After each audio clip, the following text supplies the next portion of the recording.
el sonido no estaba como ameritaba para esta charla, y nos decía usted al respecto de esto de fijar posición, cómo es la cuestión de lo que teóricamente va a ocurrir a partir de que comience la prospección.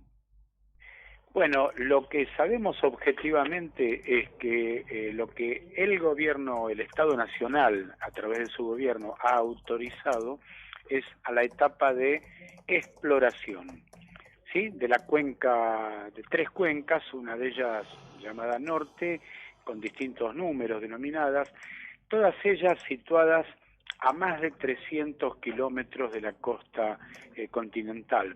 Una de ellas está exactamente a 307 kilómetros frente a las costas de Mar del Plata, su límite occidental. De manera tal que hablar de contaminación de las playas de Mar del Plata y de toda nuestra costa atlántica no tiene fundamento alguno, por varias razones. Primero, porque de ser positiva, de ser satisfactoria la etapa exploratoria, las plataformas de explotación, cuando se pase a la fase siguiente, estarán situadas a esta distancia, de modo tal que no puede haber contaminación ni visual ni sonora. En cuanto a los derrames, que también se habla, y bueno, hemos asistido a escenas de gente empetrolada en la playa, bueno, esto es muy difícil, digamos, hablando en términos científicos, es de muy escasa probabilidad, lo cual significa que es imposible que se produzca. ¿Por qué? No porque lo digamos nosotros, sino porque las corrientes marinas son paralelas al continente, de modo tal que de producirse un eventual derrame jamás podría llegar a las playas de Mar del Plata ni de ningún otro sitio de nuestro litoral marítimo. Ahora, ¿es posible que se produzca un derrame? Sí, es posible. Toda actividad conlleva sus riesgos. Pero, ¿qué es lo que sucede? Hay herramientas como para mitigar esos eh, poco probables eventos que puedan sucederse. ¿Es, ¿Es posible que se caiga un avión? La respuesta es sí, ¿verdad?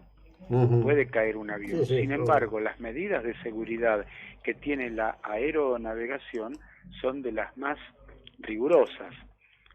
Ahora bien, ¿cuáles son las herramientas que la ingeniería brinda como para evitar o minimizar al máximo estos posibles riesgos ambientales?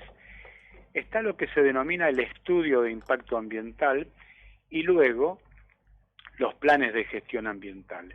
El primero de estas herramientas científicas, el estudio de impacto ambiental, lo que hace es evaluar todo el ecosistema y la actividad que en él se va a llevar a cabo y a ir analizando una por una todas y cada una de ellas y finalmente conformar una matriz de resultado de la cual se balancea si la actividad arroja un efecto positivo o negativo para el ambiente. Dentro de las medidas positivas o de los resultados positivos que esa actividad va a generar, en este caso puntual, bueno, no podemos dejar de señalar la gran cantidad de puestos de trabajo que se generarían.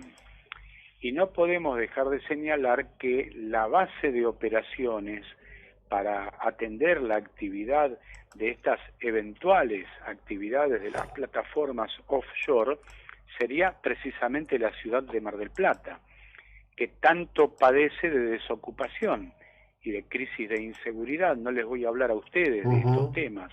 Entonces, en una sociedad que tiene 40% de pobreza y en una ciudad concretamente con índices que rondan el 30% de desocupación dentro de la población económicamente activa, ¿cómo no vamos a prestar atención y cómo no vamos a apoyar la posibilidad de generación de fuentes de trabajo?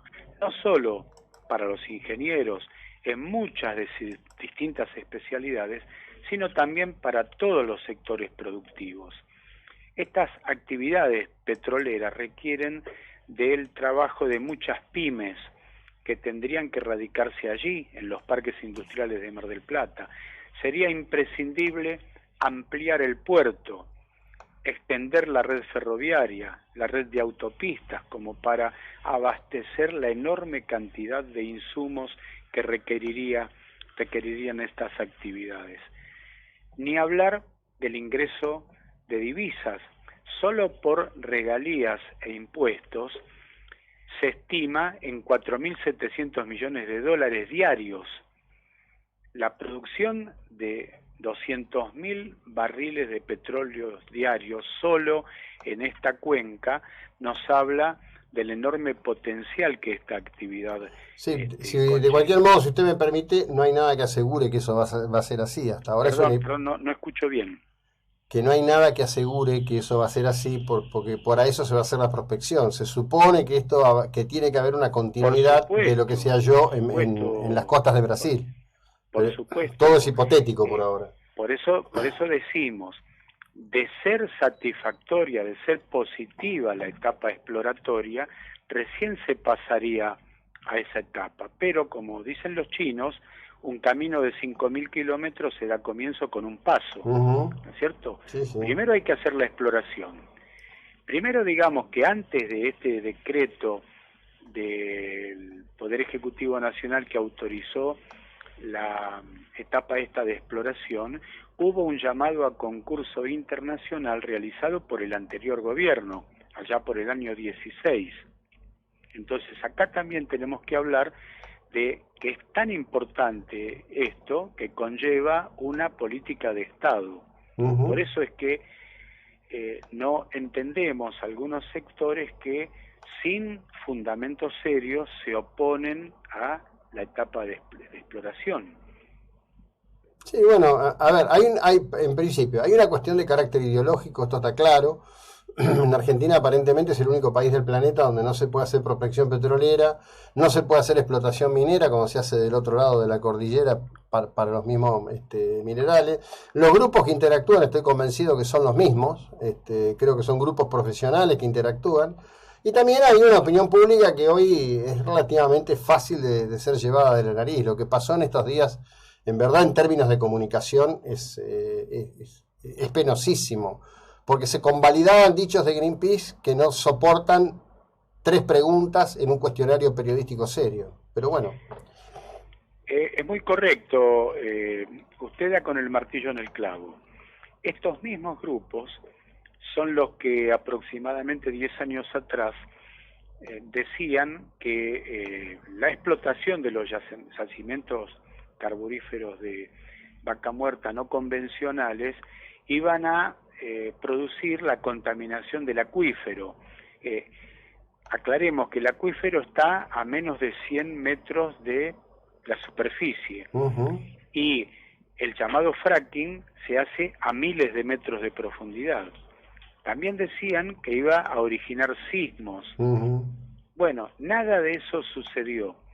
Lo que sí pasó fue un enorme desarrollo, un crecimiento de la economía de los neuquinos, una mejora en su calidad de vida, una disminución de la importación de gas líquido imprescindible para generar energía, para producir electricidad, por ejemplo, y no solo eso, sino exportaciones, con la consecuente ingreso de divisas que tanto necesitamos para motorizar nuestro crecimiento y para mitigar las necesidades de nuestro pueblo.